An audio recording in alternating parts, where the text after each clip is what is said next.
Après les excellents Xperia Z3 de Sony, le japonais retente le coup avec le Xperia Z3 Plus, un appareil qui ressemble beaucoup au précédent modèle, mais qui est un peu plus fin, un peu moins large et surtout un peu plus léger, donc beaucoup plus agréable à prendre en main. Son problème, c'est qu'il a un processeur Snapdragon 810 qui est malheureusement fidèle à sa réputation.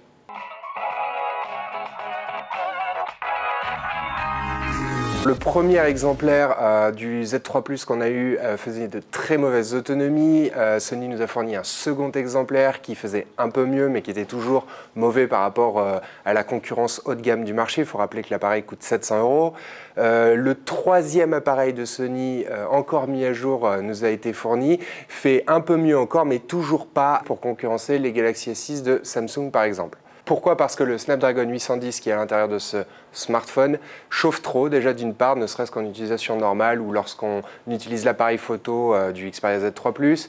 Donc on a souvent un appareil trop chaud en main et qu'il consomme trop d'énergie pour une puissance qui est toute relative, puisque dès qu'il chauffe, il va aller couper deux de ses cœurs les plus puissants, et lorsqu'il chauffe beaucoup, il va même aller couper jusqu'à 3 cœurs. Donc on se retrouve avec un processeur à 5 cœurs au lieu d'un processeur originellement à 8 cœurs. Cet appareil est très joli, forcément, en termes de design, il est difficile de lui reprocher quoi que ce soit, mais il évolue trop peu par rapport au Xperia Z3.